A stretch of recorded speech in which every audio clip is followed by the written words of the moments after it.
Bismillahirrahmanirrahim. Assalamualaikum warahmatullahi wabarakatuh. Kembali saya Kiki Barkia menyapa sahabat semua dalam sharing parenting online. Dan kali ini saya akan berbagi tentang bagaimana ikhtiar kita ya untuk mengantarkan anak menuju kemandirian hidup ya.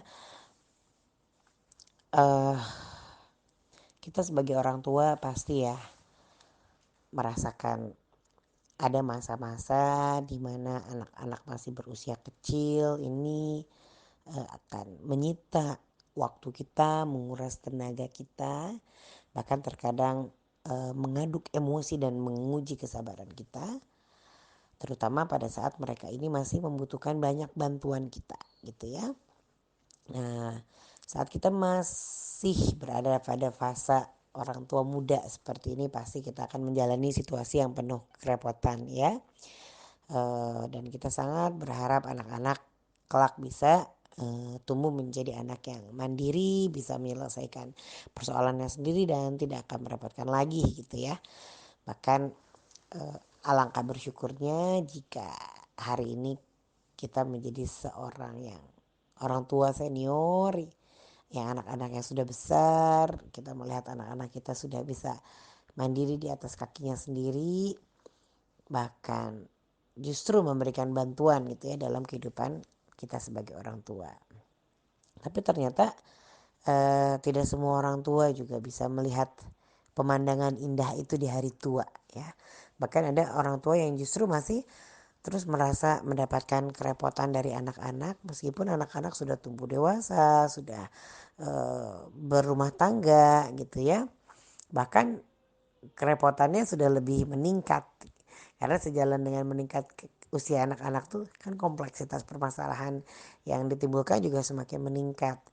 Jadi kalau dulu kerepotan yang ditimbulkan anak-anak itu hanya mungkin sebatas fisik, tapi kalau sudah besar ini plus non fisik gitu ya. Nah tentu kita tidak ingin mengalami hal itu, kita tidak ingin merasa mendapatkan kerugian kalau eh, anak-anak masih merepotkan kita justru pada saat peninggal kita hidup di dunia. Artinya kita bukan orang tua, nauzubillah ya, jangan sampai menjadi orang tua yang khawatir bahwa anak-anak itu selepas kepergian kita bukan menjadi anak-anak yang mampu mengalirkan pahala ya pada saat kita tiada, justru malah menambah pertanggungjawaban kita di akhirat kelak gitu ya, nauzubillah.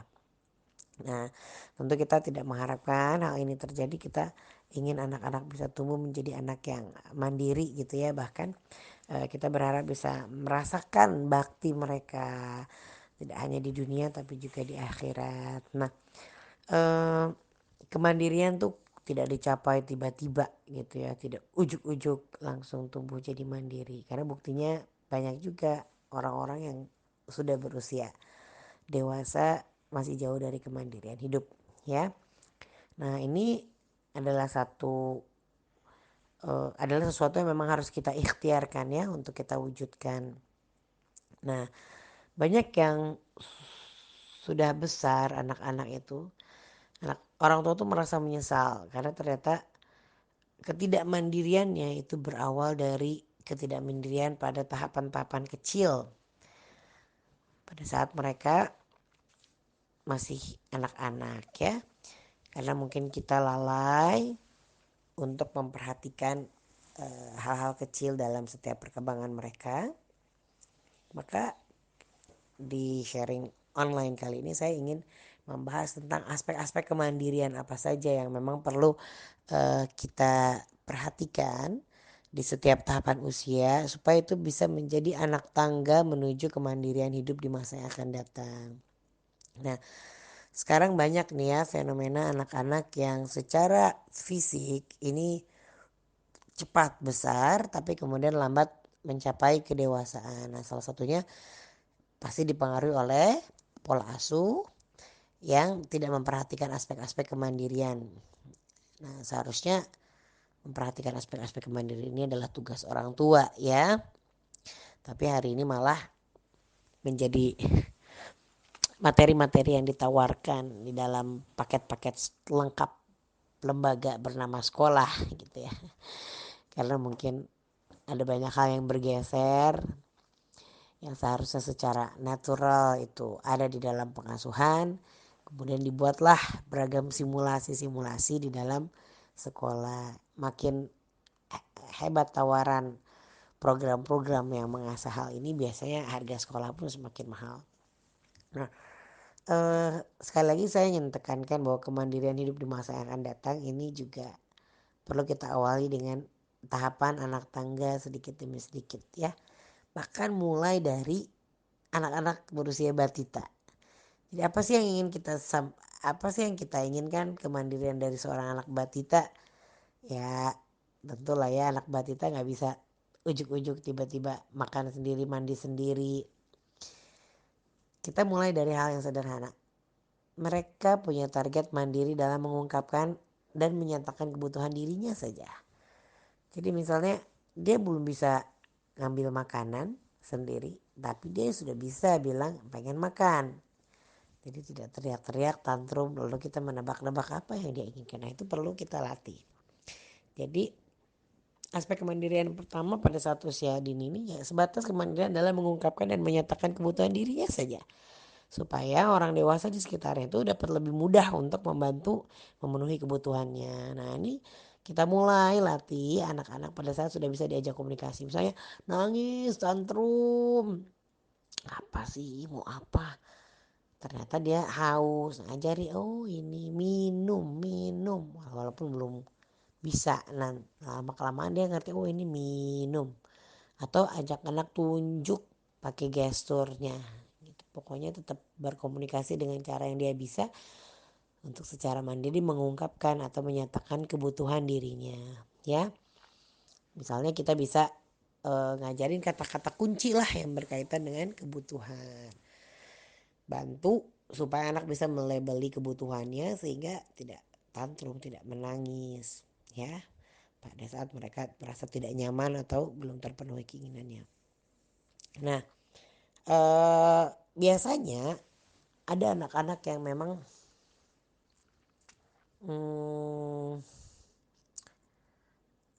cenderung lebih mandiri ya dalam memenuhi kebutuhan dasar yang berkaitan dengan keperluan diri.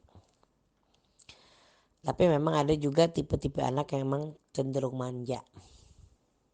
Tapi secara umum sebenarnya mereka bisa belajar untuk berusaha melakukan sendiri walaupun secara tahapan usia mungkin ya sedikit beda-beda sedikit. Nah, sayangnya justru banyak orang tua yang pada saat anak-anak tuh menunjukkan keinginan untuk melakukan sendiri, justru fitrah itu dikuburkan oleh orang tua karena alasan kerepotan, sehingga kita lebih memilih untuk segera membantu dan menyelesaikannya.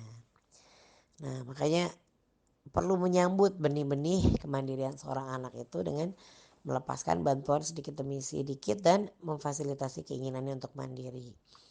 Dengan catatan yang penting hal itu aman. Jadi untuk anak-anak yang nunjukin kegigihan untuk mandiri, kita kasih ruang, kasih waktu, kita dukung, kita kawal saja mereka melakukan sendiri walaupun kita misalnya ada di situ. Tapi untuk anak-anak yang memang cenderung manja, mungkin startnya sedikit berbeda, tetapi kita masih bisa melepaskan sedikit demi sedikit bantuan sehingga mereka merasa tetap kita ada, kita perhatikan, tapi ada sesuatu yang pengalaman-pengalaman yang mereka rasakan untuk melakukan sendiri. Misalnya ada anak yang cari perhatian masih pengen tetap disuapin padahal dia udah bisa, ya mungkin cuma beberapa suap awal, setelah itu dia lanjutkan. Atau kita bisa dengan mengambil makanan di sendoknya, setelah itu dia suap sendiri. Nah, untuk menyambut fitrah kemandirian anak ini kita perlu menciptakan lingkungan yang memang mudah, aman, nyaman untuk memfasilitasi kemandiriannya ya. Jadi misalnya udah anak saya misalnya usia berapa ya, 2,5 tuh udah bisa ngambil air di dispenser, tapi saya nggak pernah nyalain dispenser itu karena nggak aman kan. Tapi saya taruh gelas yang memang dia bisa ambil kemudian dia bisa sendiri. Waktu 2,5 tahun Ya pastilah masih banyak yang tumpah-tumpah, tapi saya hargai saya ada di situ sekarang 3,5 tahun. 3,5 tahun ya si Ade Nafisa, kakak Nafisa itu udah bukan cuma untuk ambil diri sendiri, bahkan kalau saya lagi repot menyusui pun dia sudah bisa mengambilkan untuk saya. Nah semuanya dibuat aman, nyaman, terjangkau gitu ya. Saya menggunakan dispenser misalnya ada child locknya atau sama sekali tidak dinyalakan colokan listrik panasnya. Jadi kalau ternyata anak-anak tuh punya keinginan dalam hal kemandirian ini menimbulkan bahaya, ya cari alternatif solusi untuk menjaga suasana tetap kondusif tapi tidak mencederai benih kemandiriannya gitu ya. Jadi misalnya dulu waktu 2,5 tahun dia pengen banget tuh buka tutup ini dispenser, waktu itu cuma nggak ada air panasnya. Tapi kan kalau tumpah kemana-mana tuh ya bisa bikin kepleset dan segala macam. Ya kalau langsung dilepas kan ngamuk. Nah harus kita coba dulu lah sedikit kayak teori layang-layang gitu loh, ditarik dulu, diulur dulu baru ditarik. Kitanya ada di situ, kita hargai kemandiriannya, baru kemudian kita alihkan perhatian ya. Jadi kalau misalnya menimbulkan bahaya, cari alternatif solusi untuk suatu tujuan yang sama tapi anak-anak tetap bisa aman. Nah, terkadang anak-anak yang sudah bisa melakukan keperluan sendiri itu juga suka merasa rindu ya akan perhatian kita dalam bentuk memberikan bantuan. Ya nggak apa-apa, sesekali kita bantu dan dorong mereka kembali untuk melakukan yang sudah bisa mereka lakukan sendiri. Apalagi kadang kalau adik lahir yang tadinya bisa ke kamar mandi ngurusin sendiri, tiba-tiba pengen ditemenin, tiba-tiba pengen dimandiin, tiba-tiba pengen disuapin gitu ya. Nah paling kalau mau kita tawarkan bentuk perhatian yang lain yang memang lebih sesuai dengan tahapan usia. Karena sering sekali anak-anak tuh merasa mendapatkan kesan pada saat kita memandirikan mereka itu kayak kita nggak menyayangi mereka gitu. Apalagi tipe-tipe anak yang memang butuh perhatiannya itu dalam bentuk kedekatan. Jadi mereka merasa di left out, merasa tidak diperhatikan. Jadi memandirikan anak ini bukan berarti memberikan kesan kepada mereka bahwa kita tidak menyayangi mereka gitu ya. Jadi kalau kita lagi nggak mau nolongin satu topik karena kita ngerasa anak itu udah bisa, maka pastikan mereka tuh mendapatkan bentuk perhatian lain. Dan harus menjalin komunikasi supaya mereka memahami bahwa kenapa kita tidak membantu itu karena kita lagi melakukan proses memandirikan dan itu adalah hal yang baik bagi masa depan mereka gitu ya. Jadi intinya jangan sampai anak-anak merasa punya perasaan yang tidak disayangi, tidak diperhatikan. Eh, nah, kapan kira-kira mandiri dalam memenuhi kebutuhan dasar diri ini kita harapkan ada di anak-anak? Misalnya seperti makan, minum, mandi, tidur ya paling tidak at the end 7 tahun lah ya sudah bisa dicapai.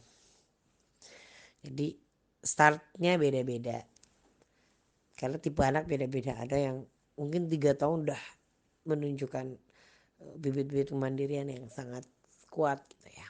Tapi ya paling tidak semuanya lah pas 7 tahun udah nggak terlalu harus diurusin banget, nggak disuapin lagi, nggak dimandiin lagi gitu ya. Kemudian yang ketiga adalah aspek kemandirian selanjutnya adalah mandiri menyelesaikan masalah dalam merealisasikan rencana kegiatan pribadi. Jadi kadang-kadang kan anak tuh suka banyak pengen ya. Aku pengen bikin ini, aku pengen bikin itu, Mi aku pengen bikin ini. Ya ajak mereka untuk merealisasikan rencana itu. Jadi oke, kita fasilitasi nih kegiatan dan keinginan anak. Karena gak semuanya mereka bisa lakukan. Dan itu juga menjadi bagian dari bentuk kasih sayang yang bisa kita berikan kepada anak-anak. Ya, tapi tetap pelatih mereka pada porsi-porsi tertentu supaya mereka tuh belajar merealisasikan rencana kegiatan dan keinginan mereka. Caranya apa? Lepaskan bantuan secara bertahap. Ayo kita pilih mana yang kira-kira masih harus dibantu dan mana porsi pekerjaan yang memang harus dilakukan sendiri. Misalnya mereka kayak anak saya tuh seneng banget itu bikin clay misalnya. Oke kita beliin claynya, duitnya dari kita, tapi mungkin bikinnya sendiri, beresinnya sendiri, bersihinnya sendiri gitu ya. Nah, misalkan bagaimana yang kira-kira masih butuh bantuan orang lain atau giliran pas lagi susah kita ada, oke, kita datang di situ untuk pertama mendukung mereka dengan dukungan kita, dengan bantuan kita karena mereka mungkin merasa diperhatikan, disayangi.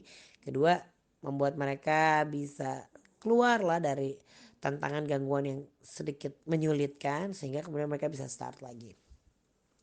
Tapi perlu ya apa namanya, membuatlah pembagiannya mana saja yang kira-kira bisa diupayakan untuk dilakukan sendiri. Nah, uh, kita juga bisa menjadikan kontribusi kemandirian ini sebagai salah satu syarat untuk mendapatkan hal yang mereka inginkan. Mi aku pengen oke, tapi beli sendiri ya bahannya. Umi cuma kasih uangnya misalnya. Pengen bikin kue, oh apa yang kamu butuhin, telur, tepung segala macam. Itu kan jadi belajar ya. Jangan udah sama mereka pengen sesuatu, fasilitasnya dari kita semua, uangnya kita semua pula yang ngerjain gitu ya. Nah, sejalan dengan pertambahan usia itu insya Allah bantuan itu semakin lama akan kita hilangkan sehingga kemudian anak-anak tuh mampu merealisasikan rencana kegiatan dan keinginan mereka secara mandiri. Termasuk sekaligus bertanggung jawab menyelesaikan segala hal yang memang mereka lakukan. Jadi nanti mudah-mudahan kita udah tinggal dapat laporannya aja atau at least minimal cuma ngasih uangnya tapi anak-anak sudah bisa menyelesaikan sendiri. Saya mereka pengen liburan, pengen ke pantai, oke, tapi kalian ya yang nyiapin semua peralatannya. Kalau saya sering banget traveling ya, jadi Uwi berapa baju? Oke, kita bakal 3 hari. Sekian pasang, ntar anak-anak taruh di sofa, baru saya cek, kemudian saya masukkan ke dalam tas. Umi kita pengen ke pantai, ya udah kamu butuh mainan apa saja yang mereka coba cari, dikumpulin yang mereka butuhin. Oke, jadi selain mempersiapkan, mereka juga harus diajak untuk bertanggung jawabkan menyelesaikan segala hal yang diakibatkan oleh kegiatan yang mereka lakukan. Oke, mau bikin ini tapi beresin ya, misalnya. Nah, kapan kita bisa mulai melatih atau menuntutlah komitmen mereka tentang kemandirian ini? Nah, kita mulai di usia 7 tahun. Di bawah itu gimana? Ya tetap kita ajak, tapi at least kita akan lebih banyak toleransi lah ketika mereka belum benar-benar bisa belajar bertanggung jawab. Cuma menempatkan mereka dalam satu lingkungan yang melihat orang lain tuh mandiri biasanya akan mempercepat anak-anak untuk memandirikan dirinya gitu ya. Jadi melihat kakak-kakaknya nyiapin, adik-adiknya pun di bawah 7 tahun biasanya ikut semangat. Jadi latih mereka ya untuk mempersiapkan sarana prasarana yang dibutuhkan dalam merealisasikan rencana kegiatan yang pengen mereka lakukan.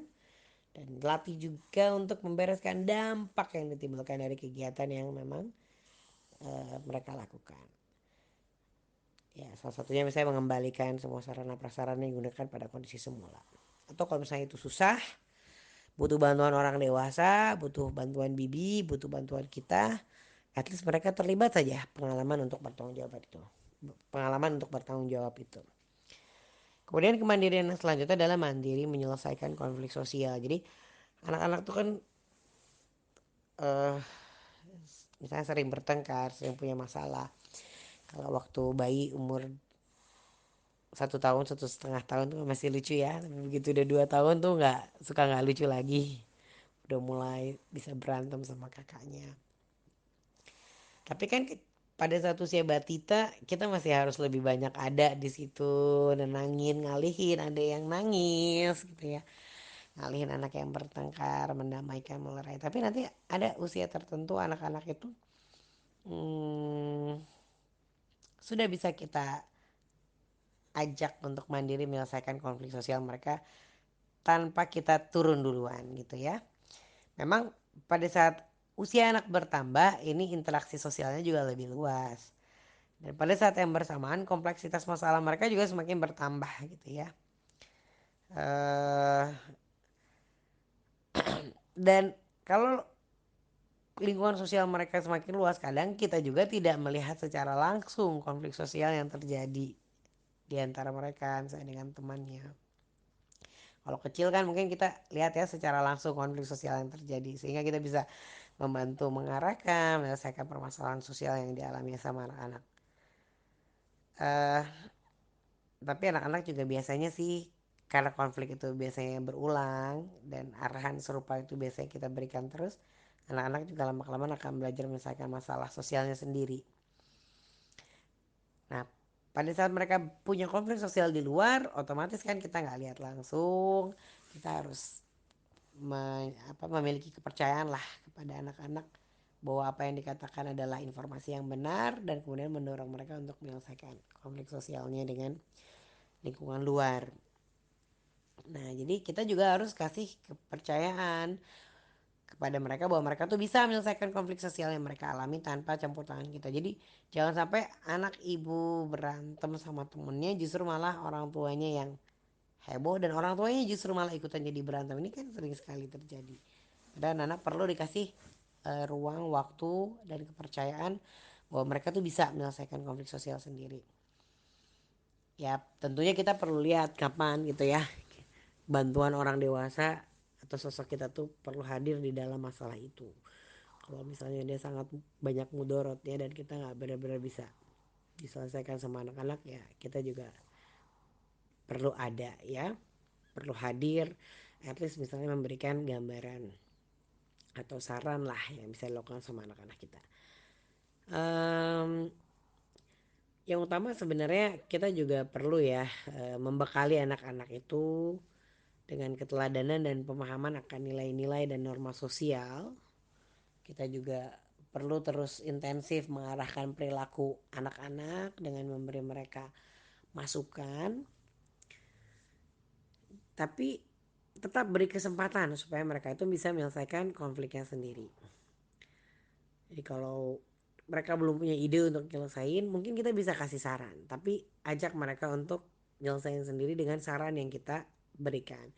Tapi nanti ada perkembangan usia di mana kita nggak perlu lagi terlalu harus memberikan saran seharusnya seperti apa, tapi kita cukup merangsang mereka untuk menyatakan sikap atau pendapat tanpa kita memberikan arahan atau masukan terlebih dahulu gitu ya. Dan di situ kita bisa lihat sejauh mana kematangan seorang anak dalam menyelesaikan masalah sosial. Menurut kamu seperti apa gitu ya? Atau kamu pengennya bagaimana? Nah, kita berusaha menahan diri untuk terjun langsung dalam menyelesaikan konflik sosial mereka gitu ya. Sesekali kita biarkanlah mereka itu merasakan konsekuensi dari kesalahan yang mereka lakukan. Sampai kapan ya? Paling at least selama masih aman. Tapi kalau misalnya udah fisik, kemudian udah sangat agresif di dalam rumah aja, misalnya berantem sama saudara udah sangat agresif, ya kita datang lah. Itu untuk mengurangi kemudorotan. Saya juga gitu, pas anak-anak udah besar, oke silahkan coba kalian selesaikan sendiri dulu gitu ya, sebelum saya hadir untuk menyelesaikan masalah itu. Tapi biasanya suka saya rangsang juga tuh, ntar kalau sudah selesai itu tuh kita bisa ke permainan itu, atau misalnya bisa ke kegiatan ini, atau bisa dapetin snack yang lagi dibuat. Jadi mereka juga berupaya lah untuk menurunkan ego, tidak mempersulit masalah, mempermudah keadaan, supaya mereka bisa segera menyelesaikan konflik sosial. Baru nanti di waktu yang lebih santai mungkin kita bisa lebih wawancara mereka, tadi itu kenapa bisa seperti itu dan bagaimana seharusnya ke depannya. Oke, jadi biarkanlah sesekali mereka merasakan konsekuensi dari kesalahan yang mereka lakukan.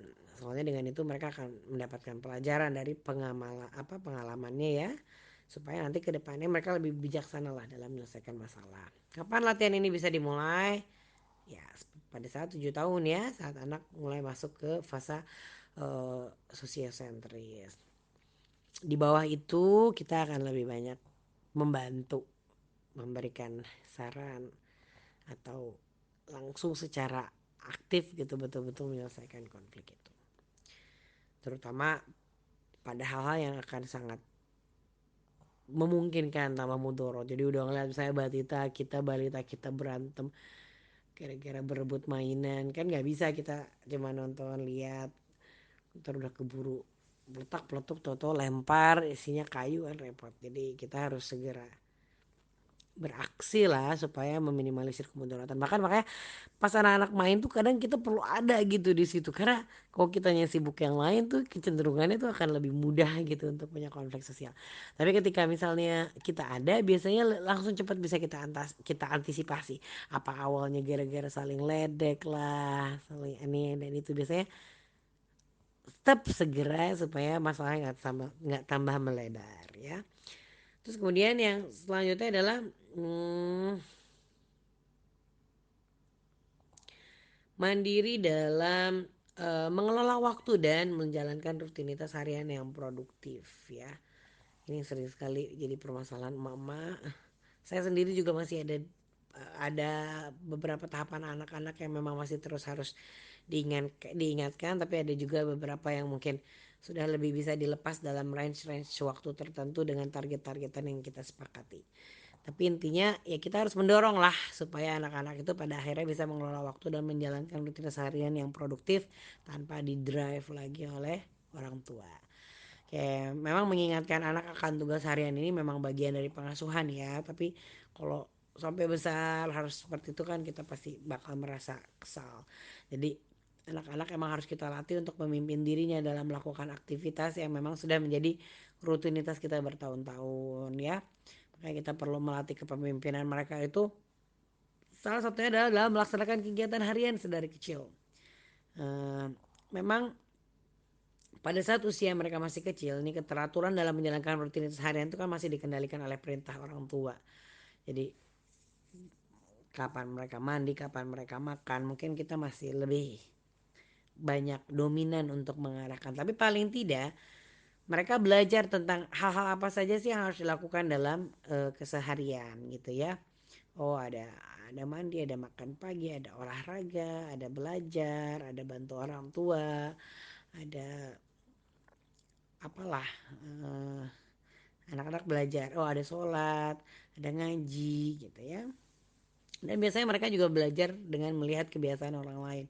Misalnya saya punya forum ngaji sama anak-anak yang besar dan saya tidak membebani anak yang 3 tahun ngaji, tapi umi aku belum ngaji, umi aku belum ngaji gitu. Berarti kan dia melihat bahwa itu adalah satu keseharian yang dilakukan oleh keluarganya, sehingga dia merasa ingin menjadi bagian dari itu. Umi aku ikut sholat misalnya ya. Nah, ini adalah masa membangun kebiasaan hidup gitu ya. Nah, makanya kita berusaha untuk membuat kebiasaan hidup yang memang produktif, seimbang antara kebutuhan jasmani, rohani, eh, terus akal juga ya, kemudian seimbang tentang target dunia, target akhirat. Nah, nanti kalau misalnya anak sudah agak besar, sudah mulai mengerti waktu, kita bisa ambil jangka waktu tertentu untuk melakukan beberapa tugas. Ya, misalnya oke, sampai dengan jam 8 standar paginya seperti ini, tapi biarin mereka mengatur urutan pekerjaan dalam durasi waktu yang kita berikan.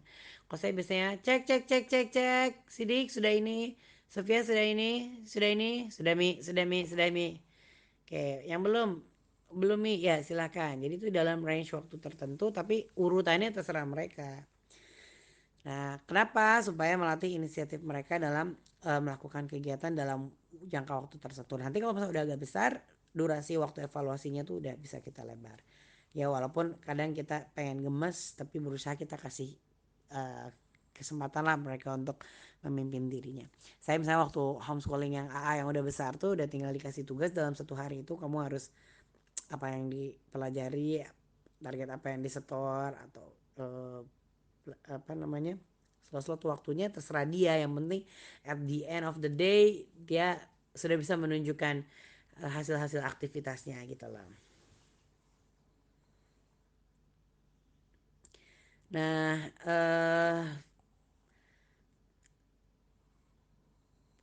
dengan kita ngasih apa space waktu itu, anak tuh juga akan belajar untuk mengurutkan kegiatan berdasarkan prioritas ya. Tapi tetap namanya juga manusia, kita juga sering lupa, kita juga sering harus diingetin. Nah, jadi perlulah kita hadir di jam-jam tertentu, di waktu-waktu tertentu untuk mengecek sejauh mana hal-hal standar harian itu sudah mereka lakukan gitu ya.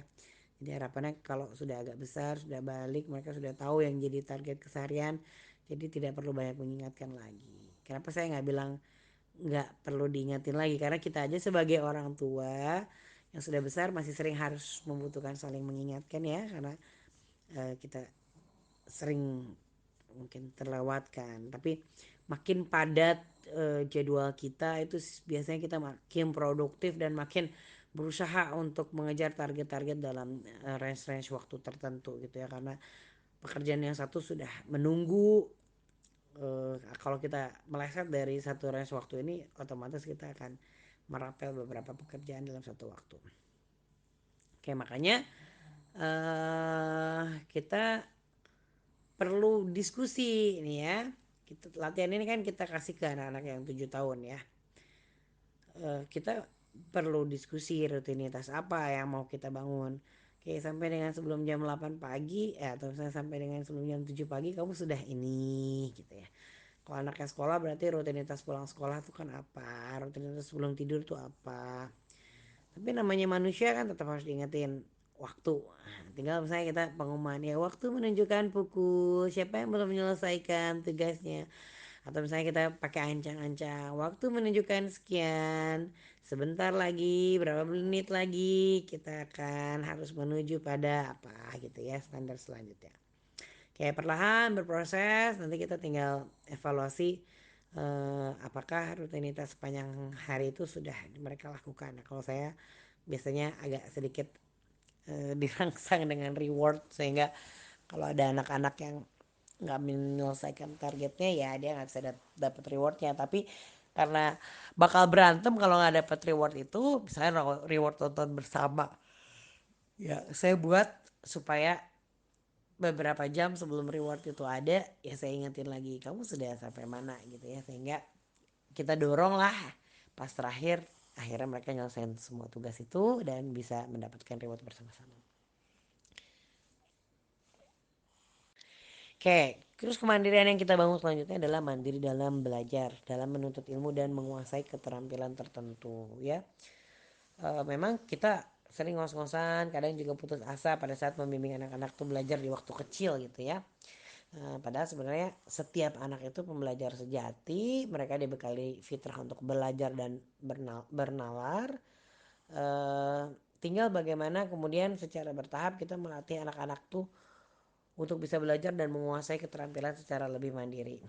Memang tugas yang paling berat adalah membuat mereka cinta belajar, membuat mereka tuh punya attitude sebagai manusia pembelajar, memang mencintai ilmu gitu ya. Terus bersedia menjadikan kegiatan mencari atau mengamalkan ilmu itu sebagai aktivitas yang paling dominan di dalam kehidupan mereka. Jadi kalau di rumah saya tuh sebenarnya dari satu kegiatan belajar menuju kegiatan belajar yang lain, tapi bentuknya aja yang beda-beda. Jadi kalau itu bentuknya permainan, buat saya tetap forum belajar juga. Itu bentuknya sport, buat saya tetap forum belajar juga, hanya bentuknya aja yang beda. Nah, eh, kalau anak sudah cinta sama kegiatan belajar, insya Allah mereka juga akan belajar apapun dengan lebih mudah, terutama yang berkaitan dengan fitrah bakatnya ya. Nah, eh, biasanya kelihatan tuh udah anak-anak ketahuan kesukaannya di mana, ya sudah kita tugas kita hanya membantu memberikan sarana prasarana dan beragam fasilitas yang memang mempermudah mereka untuk bisa menuntut ilmu dan menguasai keterampilan mereka itu secara mandiri. Apalagi kalau di era digital ini lebih mudah banget ya untuk bertemu dengan maestro atau guru yang memahami materi atau menguasai skill tertentu gitu ya. Saya nggak bisa gambar, tapi saya punya anak-anak yang kelihatan ya bakat tangannya itu bagus. Ya sekarang saya bisa tinggal beli beberapa kelas maestro di internet, anak-anak sudah dengan list kuliah-kuliahnya mereka langsung ini, toto saya cuma dikasih waktu apa cuma dikasih hasilnya, wah masya Allah bagus banget gitu, masukin dalam portofolio mereka. Oke, jadi dan memang kerasa banget anak-anak itu akan lebih berbinar-binar sih kalau mereka mempelajari mereka suka, dan mereka cenderung lebih suka rela untuk bisa mempelajarinya secara mandiri. Kalau yang mereka kurang suka ya memang harus agak-agak sedikit-sedikit eh, ditekan dan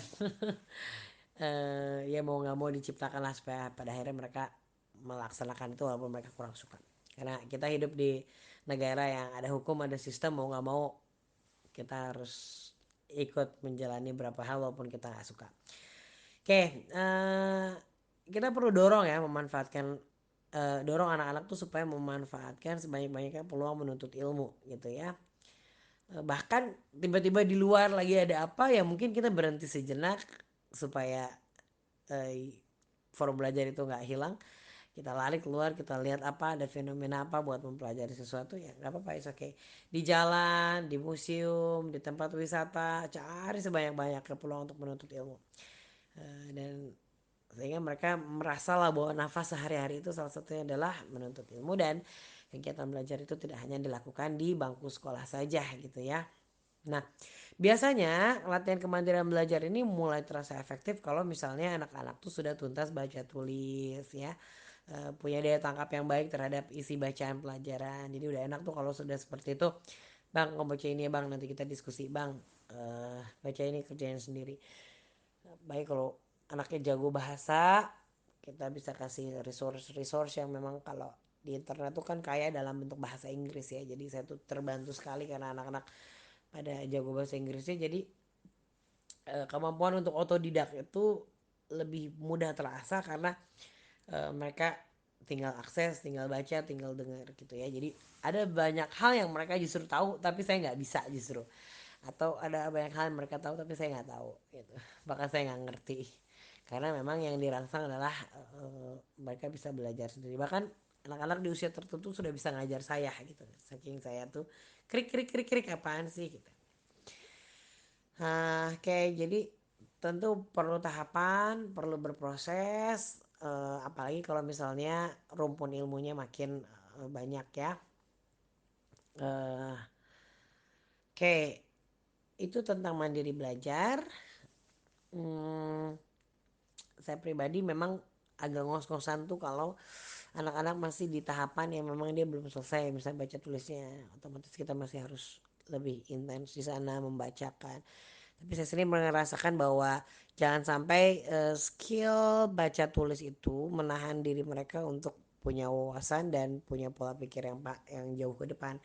Jadi saya misalnya ngerasain bahwa anak-anak saya yang usianya 6 walaupun misalnya belum bisa selesai baca tulis tapi ternyata dia bisa gitu menjawab persoalan-persoalan di sekolah kakaknya yang kelas 4 kelas 5 karena memang wawasan melihat alamnya banyak lah gitu, pengalaman-pengalamannya. Oke, jadi saya punya anak yang soalnya masih dibacain tapi jawabannya ngerti walaupun bukan usianya. Jadi dia udah lompat kelasnya di kelas berapa, mungkin karena saya homeschooling ya. Udah lompat pelajaran di kelas berapa padahal sebenarnya misalnya masih tertahan dengan hambatan belum bisa baca tulis. Jadi attitude belajarnya yang memang kita coba ciptakan supaya anak senang belajar aja. Memang kalau saya sendiri merasakan kendalanya adalah mereka tuh senang belajar tapi pada beberapa hal nggak mau diatur belajar ya apa. Jadi untuk hal-hal yang sifatnya kurikulum nasional jadi agak-agak sedikit memaksa dan mewajibkan bahwa at least kamu menyediakan waktu lah walau cuma 30 menit atau sampai 1 jam untuk mempelajari ini. Sisanya kita punya kebebasan ya untuk dia memilih apa yang dia suka. Oke, selanjutnya adalah mandiri dalam menyelesaikan masalah saat melaksanakan tanggung jawab sosial. Jadi kalau anak sudah selesai lah urusannya dengan dirinya, sudah punya kemandirian untuk menyelesaikan keperluan yang berhubungan dirinya. Nah, kita perlu menumbuhkan kepekaan mereka untuk mengambil tanggung jawab sosial. Oke, tanggung jawab sosial bisa di lingkungan yang paling kecil yaitu keluarga. Biasanya anak 7 tahun aja udah bisa kita libatkan ya dalam pekerjaan-pekerjaan yang sifatnya untuk kepentingan bersama. Mereka bisa mengambil peran, berkontribusi sesuai dengan kemampuan dan usianya. Bahkan kadang di bawah 7 tahun pun meskipun kita tidak bisa meminta komitmen tanggung jawab mereka, tapi mereka sudah senang gitu ya punya pengalaman untuk terlibat. Anak-anak yang misalnya 2 tahun punya ada baby baru aja terlibat untuk ngasih pampers, ngasih baju kering buat adiknya itu udah seneng banget. Jadi mari kita mulai dari lingkungan yang terkecil. Nah, pada saat mereka itu melaksanakan tanggung jawab sosial biasanya ketemu sama masalah, ya kan? Jadi pada saat mereka punya masalah ya tetap kita latih untuk secara mandiri mampu menyelesaikan masalah tersebut gitu ya. Eh, Mungkin pada saat mereka menyelesaikan masalah itu mereka nggak tahu harus kayak gimana. Mungkin pas awal mereka butuh ide, butuh masukan dari kita untuk cari solusi permasalahan. Tapi at least kasih mereka kesempatan untuk coba sendiri solusi yang kita sampaikan. Nanti sejalan dengan pertambahan usia, kita tinggal merangsang mereka untuk akhirnya bisa memberikan ide atau gagasan atau solusi dari permasalahan dari mereka sendiri. Kemudian kasih mereka kesempatan untuk coba gagasannya walaupun ternyata mereka itu menemui kegagalan. Nah, perlahan insya Allah sejalan dengan kemampuan anak-anak kita tinggal memantau aja hasil akhir dan tugas-tugas sosial mereka. Eh, Mereka insya Allah akan memiliki kemampuan untuk menyelesaikannya secara mandiri dengan cara mereka sendiri dan kita hargai cara mereka gitu ya. Paling kalau gagal coba diulang lagi, paling nggak itu jadi kesempatan untuk menguji, oh ternyata nggak bisa loh dengan cara itu. Nah, kalau udah agak besaran sedikit, mereka boleh kita rangsang ya untuk punya tanggung jawab di ruang lingkup sosial yang lebih besar. Saya ingat banget tuh SMP atau SMA ya. SMP kayaknya tuh saya datang ke rumah-rumah tetangga untuk ngedanus supaya bisa ada dana 17 Agustus. Danusnya itu ngejual barang yang warga juga. Jadi warga punya jualan apa, saya ambil kemudian saya keliling sama teman-teman ngejual barang itu. Tambah kalau misalnya mau ada sumbangan, kasih sumbangan. Nah itu ya contoh dan itu ternyata sangat terkesan sekali ya. Bahkan sampai sekarang terlibat tanggung jawab seperti itu eh, ya bermanfaat lah ya untuk melahirkan sikap percaya diri gitu, sikap berani menghadapi resiko, kemudian mengelola resiko, menyelesaikan konflik dan segala macamnya. Bahkan itu yang mungkin tersisa dalam memori ketika kita sekolah pada saat kita berorganisasi dibanding misalnya rumus-rumus atau materi-materi sekolah. Oke, jadi kalau sudah lebih agak besar, yuk kita ajakin anak punya tanggung jawab dalam lingkungan masyarakat. Biasanya ini mulai di anak-anak usia akil balik ya. Nah, makanya kita juga perlu memperbanyak kepekaan mereka terhadap problematika sosial dengan menambah wawasan ya berkaitan dengan ya lingkungan sosial sehingga mereka berpikirlah bahwa hidup tuh nggak cuma buat diri mereka sendiri, jadi mereka mau ya untuk terlibat ya dalam kegiatan atau organisasi sosial kemasyarakat. Nah, otomatis pada saat mereka punya banyak kegiatan, melakukan banyak aktivitas ya, membuat beragam proyek ya pasti akan ketemu dengan problematika di lapangan yang mereka hadapi gitu ya. Maka insya Allah pasti akan semakin matang ya kemampuan mereka dalam menyelesaikan masalah. Jadi bayangkan misalnya saya harus ngegedor mengetuk pintu tetangga terus menjelaskan program dan segala macam itu kan buat anak-anak kecil banyak belajarnya, belajar bicara sama orang dewasa, sama orang baru, orang di luar keluarga kita, meyakinkan orang lain. Nah itu dan justru latihan-latihan seperti itu yang sangat bermanfaat di masa yang akan datang. Oke, jadi melatih ya anak-anak untuk menyelesaikan masalah pada saat mereka melaksanakan tanggung jawab sosial. Biasanya sih bisa kita mulai sejak usia 10 tahun ya. Eh, Walaupun dalam ruang lingkup yang lebih kecil kita bisa latih mereka di usia 7 tahun. Nah, harapannya pas usia 14 tahun tuh mereka lebih tertantang lah mengambil tanggung jawab sosial yang lebih luas, lebih kompleks karena memang terbiasa untuk punya tanggung jawab gitu ya. Eh, dan mudah-mudahan nanti mereka semakin mandiri dalam menyelesaikan masalah yang mereka temui pada saat mereka melaksanakan tanggung jawab tersebut ya. Jadi kalau SD kayaknya nggak ada ya OSIS SD, tapi SMP biasanya sudah mulai ada perwakilan kelas atau OSIS, SMA juga. Jadi nah itu hmm, dorong anak sebanyak-banyaknya bisa terlibat dalam proyek-proyek sosial seperti itu karena insya Allah akan memandirikan dan mematangkan diri mereka. Oke, sudah mulai di usia balik ya. Nanti baru kita latih kemandirian yang selanjutnya adalah mandiri membiayai kehidupan sendiri. Nah, memang selepas usia balik ini sebenarnya orang tua tuh nggak punya lagi kewajiban untuk membiayai anak-anak ya. Nah, idealnya proses melatih kemandirian agar supaya anak-anak ini bisa membiayai kehidupan sendiri itu harus kita mulai sebelum usia balik gitu ya. Caranya dengan melatih mereka punya kecerdasan finansial gitu. Paling enggak at least menciptakan lingkungan supaya anak tuh paham loh bahwa mendapatkan sesuatu tuh harus dengan perjuangan, gak coba minta minta ini kemudian minta cepet datang ojek online segera harus sekarang. Nah, itu kan perlu kita latih ya. Karena orang dewasa saja memang harus membayar dengan kerja untuk menghasilkan uang demi memenuhi kebutuhan atau keinginan diri. Nah, maka dalam bentuk yang lain anak-anak pun harus belajar tentang memperjuangkan sesuatu untuk mendapatkan eh, hasil yang diinginkan gitu ya. Misalnya dengan membayar prestasi atau kedisiplinannya dalam melaksanakan tugas harian, mungkin kita bisa eh, kasih tabungan kalau memang keinginan anak-anak itu dalam bentuk barang yang harus harus dibeli, atau misalnya keinginan untuk melakukan privilege di dalam rumah ya kewajibannya dikerjain dulu gitu ya. Intinya sih jangan biarkan anak-anak tuh merasa mudah lah mendapatkan apa yang mereka inginkan, apalagi kalau misalnya mereka melakukan dengan cara yang tidak patut, mereka marah-marah, mereka guling-guling, justru kemudian kita jadi luluh gara-gara itu. Nah ini juga jadi masalah ya. Nah insya Allah pada saat anak-anak sudah lebih besar kan kita sudah bisa mengajarkan mereka tentang mata uang ya. Jadi mereka sudah bisa terlibat lah dalam muamalah-muamalah sederhana sehingga bisa belajar menghargai nilai uang gitu ya. Saya juga pernah misalnya nyobain anak-anak ngerasain jualan sesuatu yang itu udah capek, udah nimbang-nimbang, udah nganter-nganterin, ternyata hasilnya sedikit. Paling nggak suatu pengalaman yang membuat mereka itu ngerasa bahwa ternyata cari uang itu nggak mudah gitu ya.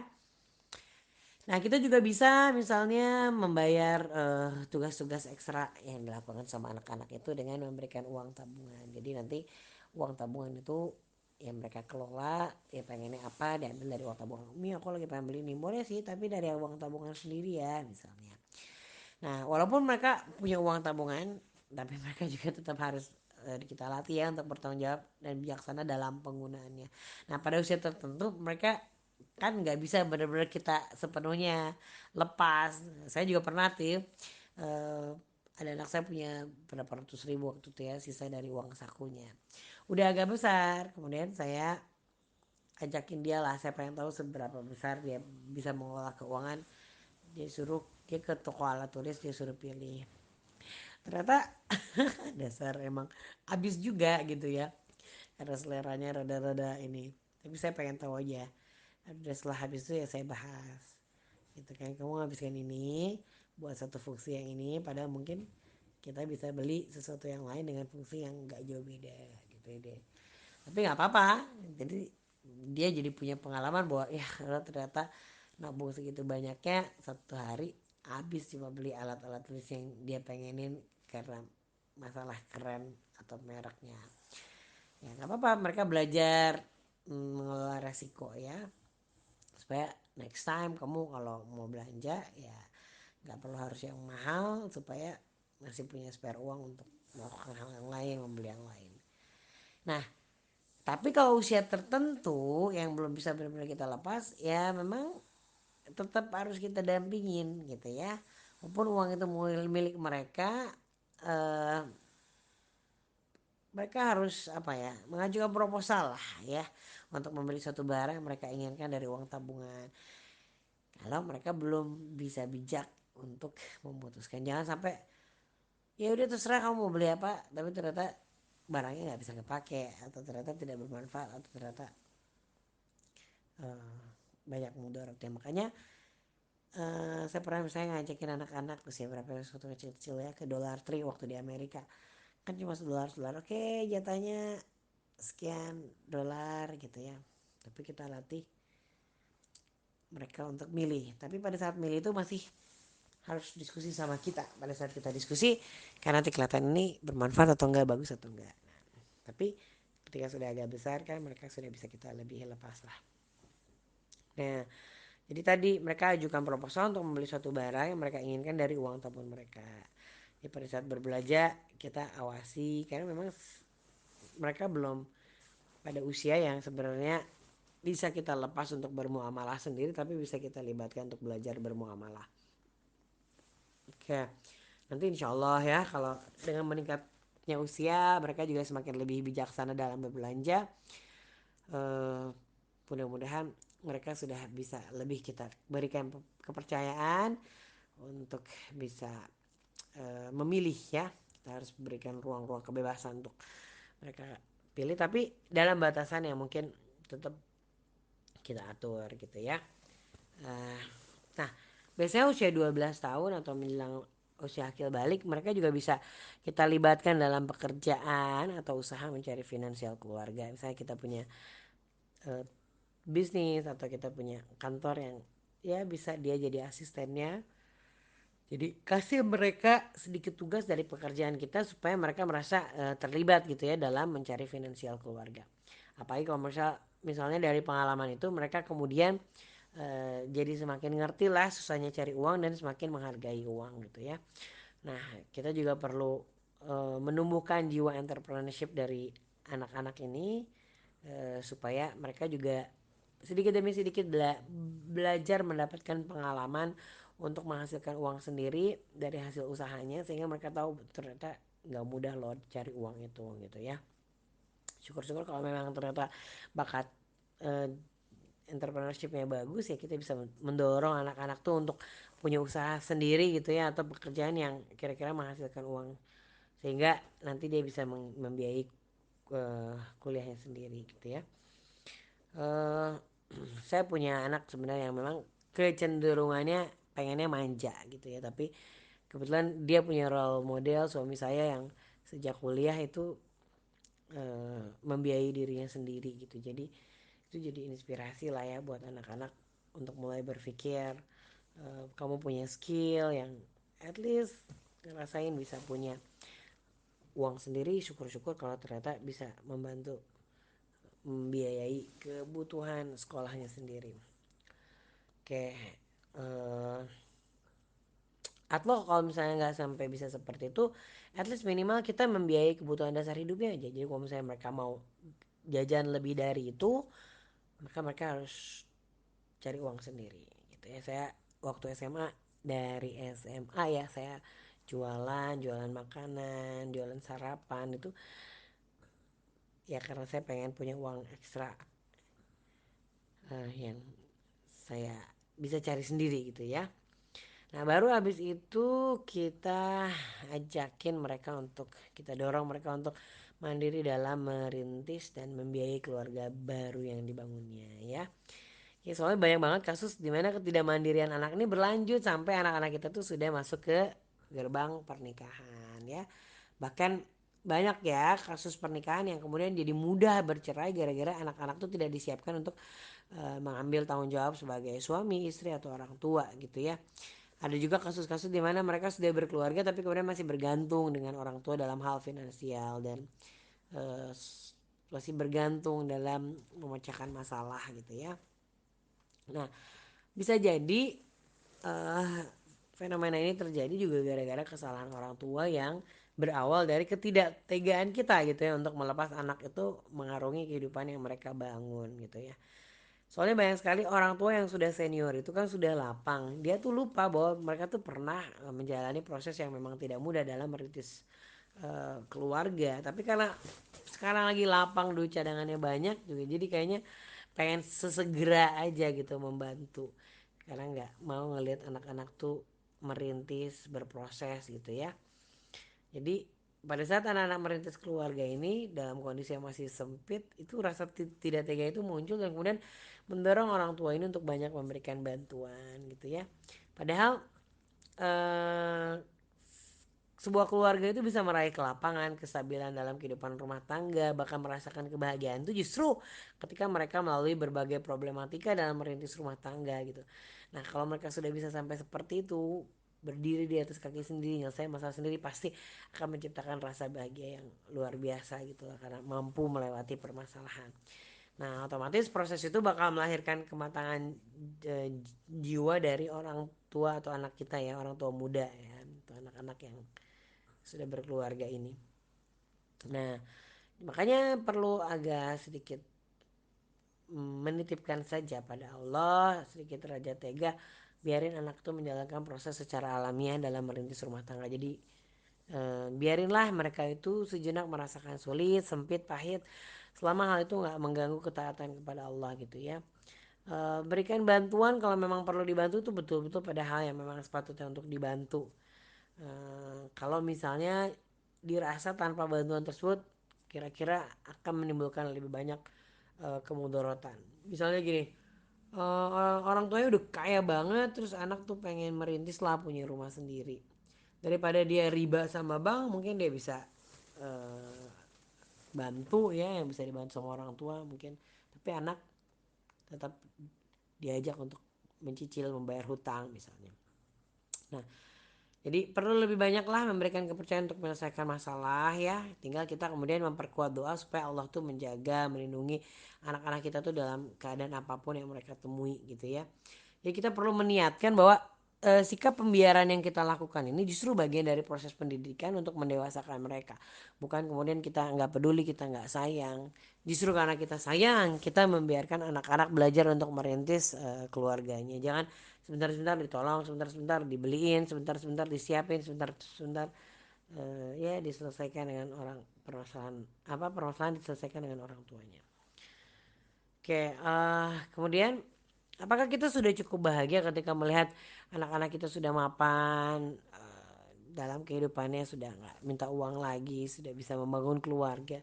Ternyata belum tenang kalau kemudian anak-anak ini belum mandiri dalam mempersiapkan atau membangun kehidupan akhirat. Jadi kebahagiaan yang paling sempurna bagi orang tua itu kan kalau melihat anak-anak itu tumbuh jadi pribadi muslim yang solih dan kita yakin lah gitu bahwa anak itu tuh kegiatannya apa saja, pekerjaannya apa saja, aktivitasnya apa saja, insya Allah dia selalu dalam koridor menapaki jalan untuk mendekatkan dirinya kepada surga. Nah, kalau sudah seperti itu rasanya kita benar-benar akan merasakan bahagia gitu ya.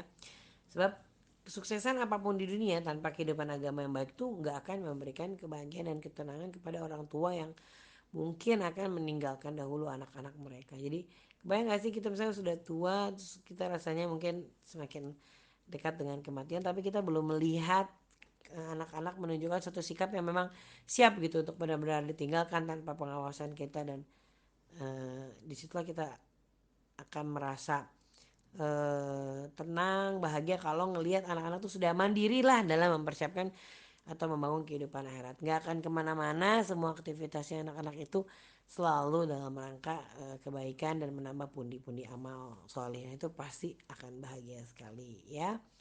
Nah, tapi ya melahirkan anak-anak yang memiliki kemandirian dalam mempersiapkan atau membangun kehidupan di akhirat ini suatu proses yang memang tidak mudah gitu ya dan harus kita mulai dari kecil.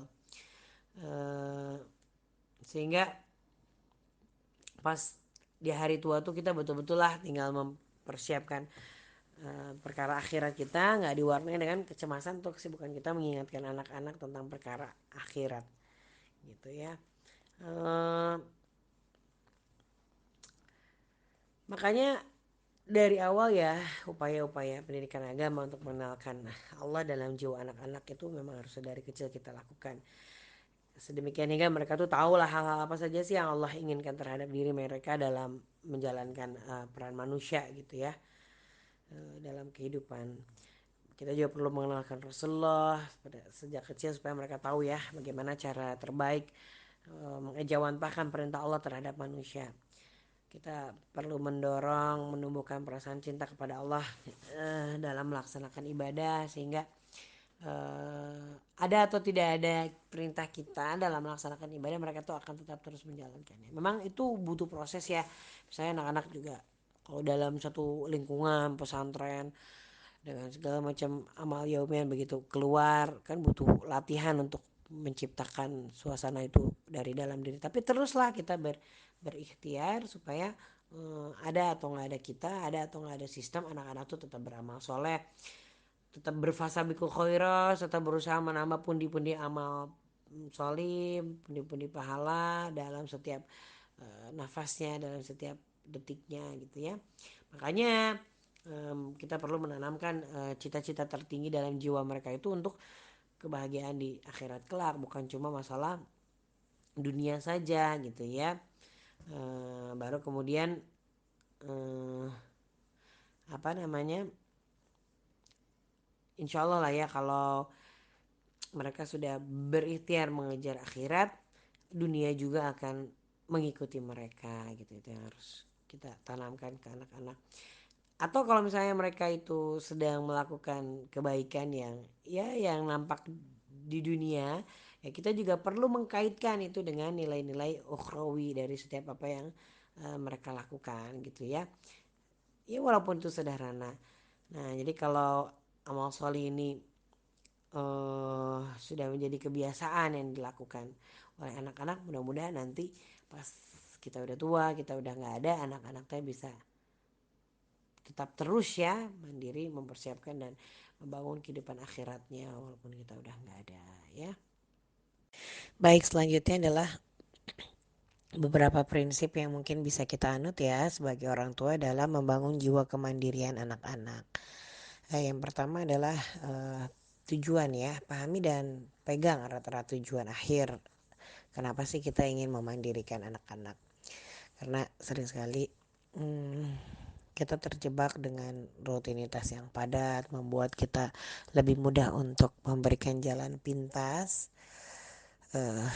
karena terkadang memberikan simulasi-simulasi atau proses latihan memandirikan anak juga menguras waktu, tenaga dan pikiran, belum lagi emosi yang terkadang mungkin cukup teraduk-aduk ketika anak-anak membutuhkan waktu untuk menjadi lebih mahir dan lebih mandiri melakukan sesuatu.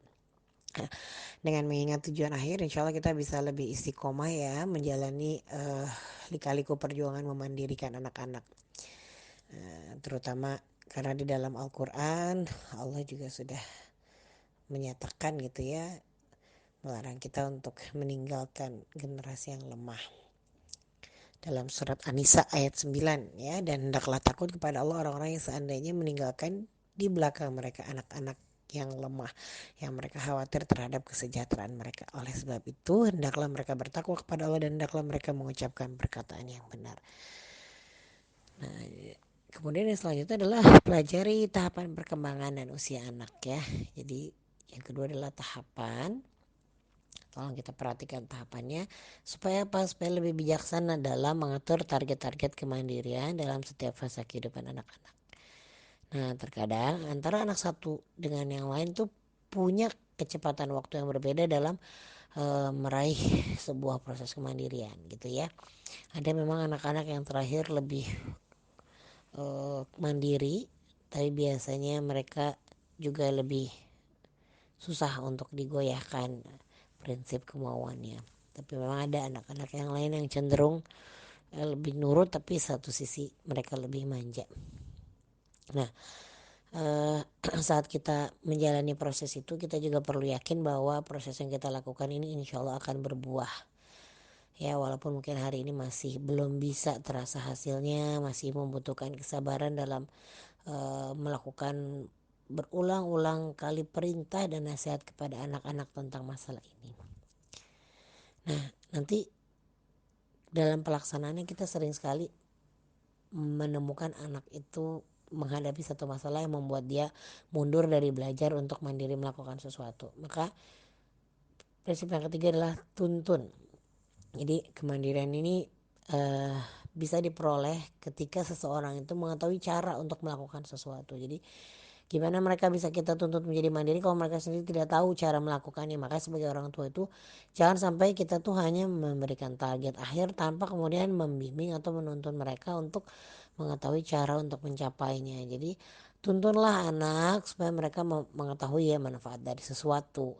Tuntun anak supaya mereka itu mengetahui cara untuk mencapainya. Tapi tetap kita berikan kesempatan bagi mereka untuk mencoba setiap tahapannya sendiri ya. Mungkin anak-anak sering sekali tidak mau melakukan sendiri karena tidak mau merasa ditinggalkan ya.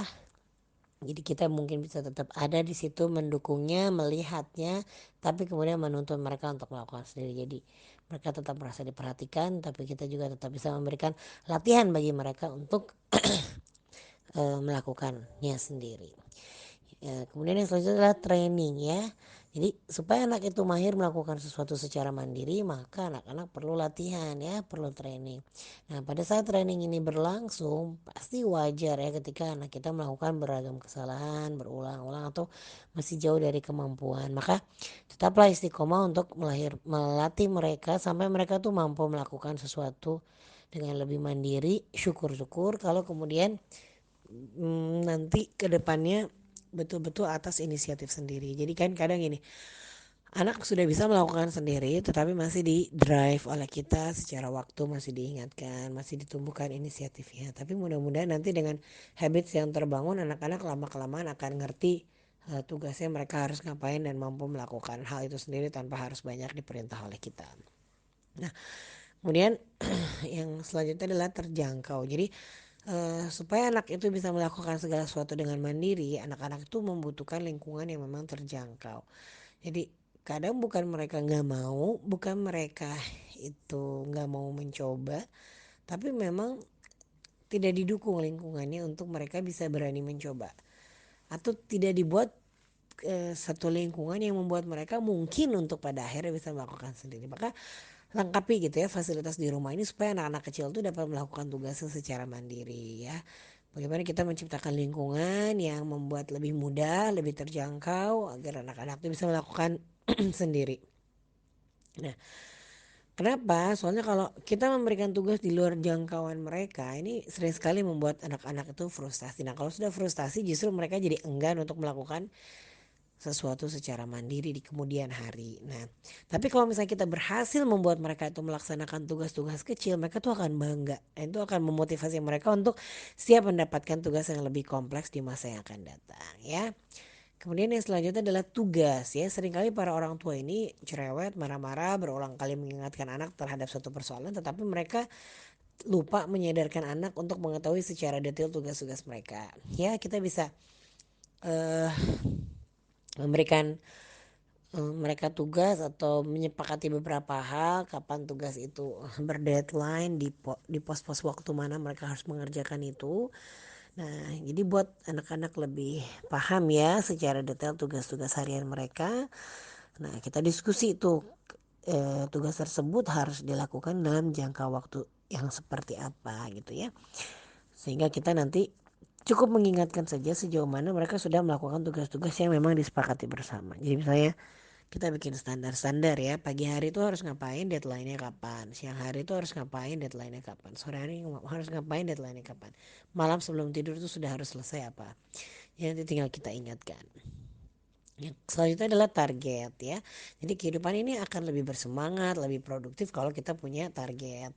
Ada target harian, ada target dalam jangka waktu tertentu, ada target jangka panjang, ada target bulanan, ada target tahunan. Nah, usahakan setiap anak itu bisa melaksanakan beberapa tugas sesuai dengan target yang dicanangkan bersama. Jadi tiap anak kan punya tahap perkembangan masing-masing, jadi targetnya juga pasti beda-beda. Maka ayo kita kasih apresiasi saat mereka itu kemudian bisa meraihnya. Nah, caranya dengan apa? Misalnya menyimpan hal-hal yang memang menyenangkan, yang memang mereka inginkan itu justru di akhir kegiatan gitu ya, sehingga mereka bersemangat untuk melaksanakan tugas sesuai dengan target. Nah, kalau saya memang lebih suka memberikan reward daripada memberikan hukuman. Ya walaupun sebenarnya nggak dapat reward itu juga bagian dari konsekuensi ya. Cuma saya suka menaruh hal-hal yang memang menyenangkan itu di akhir supaya mereka bersemangat untuk menyelesaikan target dan tugas harian. Nah, eh, kalau misalnya anak-anak kita itu masih kecil, tentu ya target-target pencapaian kemandirian itu kita simpan di dalam benak kita gitu ya. Oh ya, nanti di usia tertentu kita berharap anak kita sudah bisa ini, di usia tertentu kita punya target anak kita sudah bisa mencapai ini. Nah, dengan kita punya target-target seperti itu, proses pengasuhan kita tuh tidak mengalir apa adanya gitu ya, tapi lebih terencana dan bisa kita aplikasikan secara bertahap sesuai dengan tahapan usia gitu ya. Nah, selanjutnya adalah terlibat. Jadi supaya anak itu lebih mandiri, mereka harus dikasih banyak tanggung jawab, proyek yang memungkinkan mereka itu melatih ya diri mereka untuk memecahkan masalah dan lain-lain. Maka untuk bisa melatih anak-anak mengambil tanggung jawab sosial nanti, ayo kita biasakan dari sekarang anak-anak tuh terlibat dalam kegiatan keluarga yang memang bermanfaat untuk kepentingan bersama. Supaya mereka tuh belajar bahwa hidup mereka tuh nggak cuma untuk diri mereka sendiri, dunia ini juga milik bersama, jadi ada kepentingan bersama yang memang harus sama-sama kita perjuangkan. Nah, kita libatkan mereka sesuai dengan kemampuannya dan tahapan usianya gitu ya. Kita tumbuhkan kepekaan mereka terhadap kondisi lingkungan, apa yang kira-kira bisa dibantu. Dan buatlah mereka merasa bangga ketika bantu. Saya punya anak yang usianya 3 tahun, aku bantu ibu. Padahal bilangnya saya Umi ya, tapi dia pernah dengar kisah gitu ya tentang membantu ibu. Jadi ketika dia membantu sesuatu tuh dia merasa sangat bangga sekali. Umi tadi aku bantu bibi. Jadi uh, buatlah mereka itu merasa bahagia ketika mereka bisa berkontribusi kepada lingkungan. Memang kalau masih 3 tahun masih polos-polos, mulai agak-agak besar nih memang agak menantang, sudah mulai banyak setannya juga gitu ya, karena sudah pengen melakukan banyak hal yang lain. Tapi buatlah situasi atau ya suasana lingkungan yang membuat anak-anak itu ya terbiasa untuk menjadikan keluarga itu as home team gitu ya. Kita adalah tim, kita wujudin bareng-bareng. Kalau kita mau mengerjakan sesuatu yang memang mengasihkan bersama-sama, maka kita juga harus berjuang bersama-sama untuk saling berkontribusi misalnya ya. Nah, dari latihan-latihan kecil ini kita berharap nanti mereka tumbuh menjadi seorang anak yang nggak apatis, tidak hanya mementingkan kepentingan sendiri gitu ya. Nanti kalau misalnya mereka sudah besar, sudah lebih besar, lingkungan sosialnya sudah lebih kompleks, mereka mungkin tinggal di pesantren, tinggal di sekolah, atau ikut Karang Taruna, dorong mereka itu untuk terlibat dalam kegiatan sosial kemasyarakatan yang lebih besar ya. At least kalau misalnya dia di pesantren ya terlibatlah dalam osis-osisnya atau sesuatu yang memungkinkan dia punya banyak pengalaman untuk bertanggung jawab dalam ruang lingkup yang lebih besar di luar dirinya sendiri gitu ya. Nah, insya Allah semakin banyak terlibat, semakin banyak pengalaman, semakin banyak juga kesempatan mereka untuk belajar memecahkan masalah. Insya Allah mudah-mudahan nanti kelak semakin cepat juga meraih kemandirian. Kemudian yang selanjutnya adalah tanggung jawab gitu ya. Sejak usia 7 tahun secara bertahap kita bisa mulai memberikan mereka tanggung jawab. Bermula dari tanggung jawab yang memang berkaitan dengan pribadi mereka, kemudian bertahap ya berkaitan dengan orang lain dan lingkungan yang lebih luas. Misalnya contoh di dalam keluarga.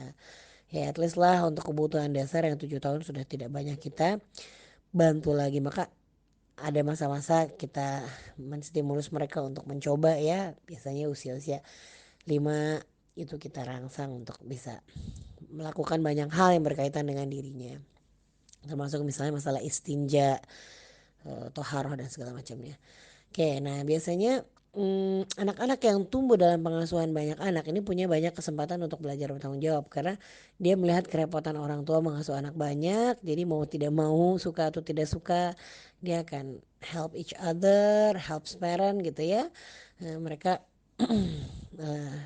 punya satu simulasi kehidupan yang membuat lebih mudah tumbuh kepedulian dalam diri mereka untuk membantu saudaranya, minimal mereka berusaha lah menyelesaikan masalah pribadi supaya tidak menambah pekerjaan orang tua gitu ya. Tapi ya namanya anak-anak, kadang ada kalanya juga mereka pengen caper gitu, atau memang secara usia juga mereka memang masih membutuhkan walaupun status mereka itu sebagai seorang kakak ya. Jadi kita juga sebagai orang tua harus tetap bijak untuk mempertimbangkan usia anak dalam memberikan tanggung jawab ya. Jadi kita memperlakukan mereka itu sesuai dengan tahapan usianya, bukan berdasarkan statusnya apakah dia kakak atau adik di dalam rumah gitu ya. Kemudian yang selanjutnya yang mungkin juga cukup membantu adalah tanpa ART ya. Uh, Terus terang saya merasakan sekali bagaimana kehidupan tanpa ART dengan ART berimbas kepada kemandirian anak-anak itu. Kalau lagi tidak ada ART kan suka nggak suka keadaan memang memaksa. Tapi kalau misalnya lagi sedang ada ART ya program-program kemandirian itu akhirnya memang harus kita buat gitu ya. Walaupun dari satu sisi ya ART pasti bisa lah menyelesaikan itu, tapi kita ingin tetap anak melakukan itu ya. Jadi kita juga perlu bekerja sama dengan ART kita, yang ini jangan diberesin, mereka harus bisa nyelesain sendiri. Oke, jadi memang kehidupan rumah tangga tanpa bantuan ART ini pasti akan mengkondisikan anak-anak tuh lebih cepat tanggap, lebih cepat peduli terhadap kondisi sosial dalam lingkungan keluarga gitu ya. Bahkan kita bisa melibatkan mereka itu seperti asisten juga di dalam rumah tangga kita gitu ya. Otomatis kalau sudah seperti itu akan banyak simulasi yang membuat mereka semakin matang dalam menghadapi masalah dan pasti semakin produktif juga dalam memanfaatkan waktu karena memang ada proyek bersama demi kepentingan bersama yang harus kita lakukan ya. Dan ini juga bagian dari bakti mereka ya kepada orang tua. Jadi latihannya sekali dayung dua tiga pulau terlampaui ya. Selain kita juga merasa terbantu, mereka bisa memberikan bakti dengan pertolongan mereka, tapi sekaligus juga menanam benih-benih daya juang dan kemandirian untuk masa depan mereka ya. Memang ketiadaan ART ini bisa mendorong seseorang untuk lebih mandiri juga ya dalam memenuhi kebutuhan dirinya. Sekali lagi kalau misalnya kita tidak memungkinkan untuk tidak punya ART, kita harus punya ART misalnya. Ayo jangan posisikan ART itu sebagai pelayan dalam kebutuhan anak-anak, tapi memang harus dideklar ke anak-anak, Bibi itu bukan buat ngelayanin kalian, Bibi itu untuk bantuin Umi ngurusin rumah tangga karena misalnya tanggung jawab amanah Umi banyak misalnya. Jadi tetap walaupun ada ART kita rangsang anak untuk menyelesaikan masalah pribadinya, walaupun memang anak-anak kadang perlu diingetin, bang bekasnya bang ini bang gitu ya, butuh lama, butuh proses untuk bisa jadi habits. Walaupun saya akui di karakter-karakter tertentu itu cepat gitu ya, mampu lebih mandiri teratur tuh cepat, tapi karakter-karakter tertentu yang lain ini masih membutuhkan pendampingan. Oke, jadi ART bukan pelayan anak-anak, ART adalah pembantu kita untuk melakukan tanggung jawab dalam rumah tangga. Termasuk kita juga bisa melibatkan mereka untuk membantu kita melakukan proses memandirikan anak-anak ya. Nah, kalau misalnya ternyata sulit kita memfungsikan ART seperti itu, ya hilangkanlah peran ART dan mintalah kepada Allah kesabaran dan kemampuan dalam menjalankan kehidupan tanpa ART demi terciptanya tujuan melahirkan generasi yang tangguh dan berkualitas. Saya punya seorang teman di Amerika yang kita kan nggak pernah punya ART ya di Amerika. Itu begitu dia lagi pulang ke Indonesia, dia bisa ngerasain bahwa anak-anaknya tuh beda. Ya asik juga ya kamu nggak punya ART, apa aku berhentiin aja Bibi? Kamu tuh ya udah susah dapat pembantu yang bagus. Kita yang di Amerika mah kadang pengennya teriak Bibi Bibi Bibi gitu ya kalau ada mah, tapi udah nggak ada, harus fight, harus struggle. Ya ini intinya ayo kita ambil jalan tengah. Memang banyak banget kebaikan nggak punya ART itu untuk memandirikan anak-anak, tapi memang pada titik-titik tertentu sering sekali kita juga merasa sangat lelah dan membutuhkan itu. Nah maka yang sudah punya ayo jangan sampai kemudian sering membuat anak-anak terlena ya dengan keberadaan ART. Walaupun saya juga mengakui bahwa tetap ada bedanya ya ketika punya ART dengan tidak punya ART, tapi saya berusaha untuk paling tidak anak-anak tuh bertanggung jawab lah terhadap apa yang mereka lakukan. Kemudian yang selanjutnya adalah tantangannya, beri anak-anak tantangan untuk kita uji sejauh mana sih sebenarnya kemampuan mereka tuh untuk menyelesaikan masalah gitu ya. Kadang kita menemukan bahwa tantangan yang kita berikan itu mungkin terlalu rumit. Pas kita coba ternyata terlalu rumit. Jadi ya jangan terlalu salahkan ketika anak-anak tuh tidak melakukan sesuatu dengan sempurna. Kalau misalnya seperti itu, ayo kita turunin sedikit kadarnya. Oke, kamu belum bisa ini, kamu coba ini. Tapi nanti kemudian secara bertahap kita naikin kembali target-target atau tingkat kerumitannya ya. Jadi kita juga perlu bijak dalam memberikan tantangan supaya mereka juga tidak merasa putus asa, tidak frustasi dalam menjalankan tugas yang memang kita berikan. Tapi jangan juga kemudian kita membiarkan anak-anak tuh hidup tidak punya tantangan sehingga kemudian tidak ada kesempatan bagi mereka untuk mendobrak kemampuan yang sesungguhnya gitu ya. Oke, selanjutnya adalah trust ya. Jadi pada saat kita memberikan tanggung jawab dan tantangan, kita juga harus memberikan kepercayaan kepada mereka. eh, Tetap percaya walaupun mereka masih belum sempurna, walaupun mereka salah, bahkan kalaupun mereka gagal dalam melakukannya, tetap berikan kepercayaan untuk mencoba. Oke, kepercayaan ini juga harus diberikan dengan eh, mengiringi ya kesiapan kita untuk memberikan bantuan saat kemudian misalnya terbukti bahwa mereka itu belum berhasil dalam melakukan sesuatu.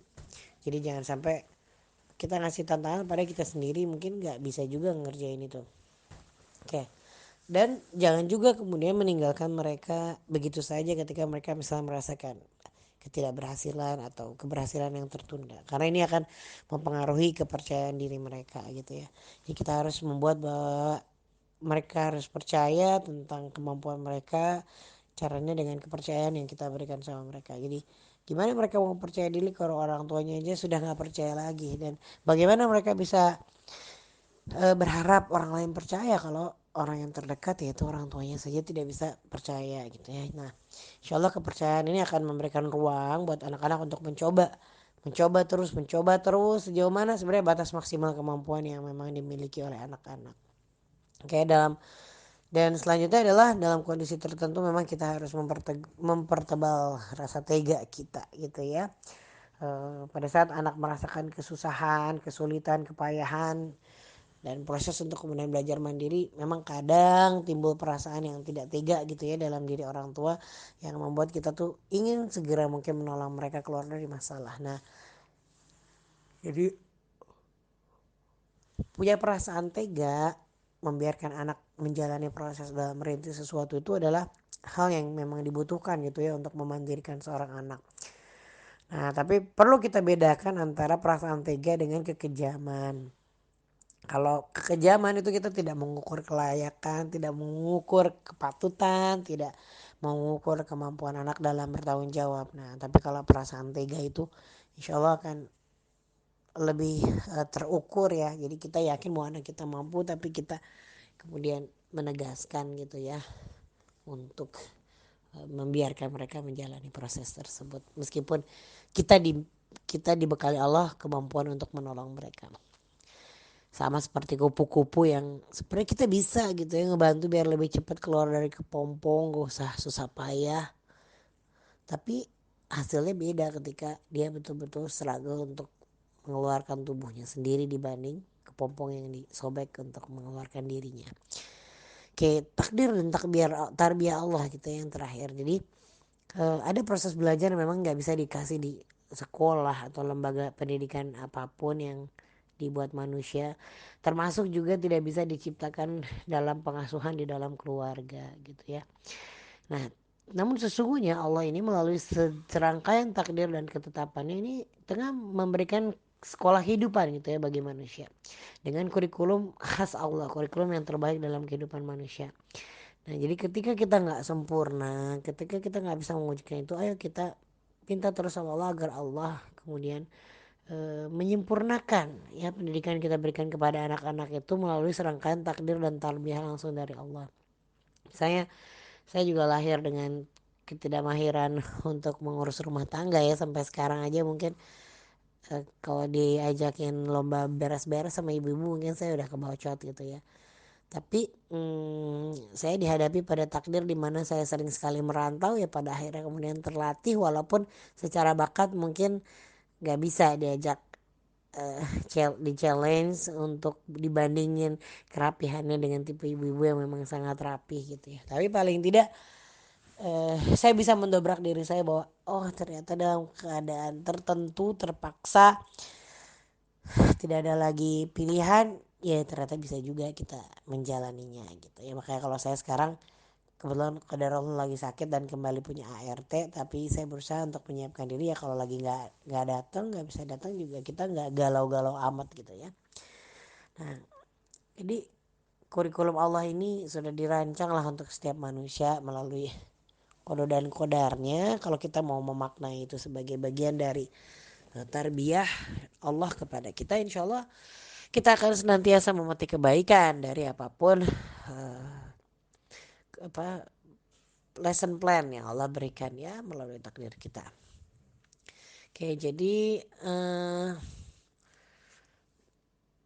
yang selanjutnya adalah tulus berdoa. Jadi doa ini kan senjata utama bagi seorang muslim, terutama orang tua ya. Jadi kalau misalnya kita ngerasa aduh udah berusaha banget begini menciptakan ini dan itu dan gak berhasil, ya udah ayo kita sempurnakan ikhtiar kita dengan doa. Kita tulus berdoa supaya semua tugas, tanggung jawab, tantangan, takdir dan tarbiyah yang Allah berikan itu kepada anak-anak pada akhirnya bisa mengantarkan anak-anak menuju kemandirian dalam menjalankan kehidupan yang bermartabat di dunia. Itu ya, sekaligus mempersiapkan bekal terbaik di akhirat kelak. Jadi mudah-mudahan anak-anak kita bukan termasuk generasi yang lemah yang digambarkan dalam Al-Quran tadi ayat An-Nisa ayat 9, terutama ketika kita sudah nggak ada ya. Cuma mungkin perlu menjadi catatan juga, kadang anak-anak itu sesekali ingin rindu gitu ya, merasakan agak sedikit berleha-leha, bersantai-santai atau tidak mau terlalu mandiri, ya sedikit dilayani demi perhatian, ya nggak apa-apa, anggaplah ya ada sedikit break liburan-liburan yang mungkin cukup beda dan lebih santai daripada ritme kehidupan, termasuk ritme kehidupan sebelumnya, termasuk mungkin anak-anak sedang sesekali ingin menunjukkan kemanjaan, mungkin kayak ngetes lah sejauh gue tuh masih disayang atau enggak gitu ya. Apalagi kalau adanya banyak nambah lagi, kakak-kakak itu kadang-kadang suka jealous, kamu kangen ya, kamu lagi kangen ya sama Umi, kamu cemburu ya, gitu, jadi pengen diperhatiin. Baik, mungkin demikian yang bisa saya sampaikan, mudah-mudahan bermanfaat buat sahabat semua. Saya juga sedang berikhtiar memandirikan anak, terutama fase mandiri finansial ya. Saya sudah menyiapkan program-program untuk dia bisa punya extra money, tapi ternyata saat ini dia lagi berkonsentrasi di lembaga pendidikan yang tidak memungkinkan untuk punya extra job gitu ya, sehingga masih terus disupport dari sisi finansial gitu, karena memang gak ada waktu untuk bisa kerja part time dan segala macamnya. Tapi ya mudah-mudahan lah suatu hari ketika konsentrasi ini sudah selesai, dia bisa melatih diri lagi untuk belajar meneruskan atau menyempurnakan aspek-aspek kemandirian ini. Ya, yang benar datangnya dari Allah, yang salah datangnya dari saya sendiri. Wabillahi taufiq wal hidayah. Wassalamualaikum warahmatullahi wabarakatuh.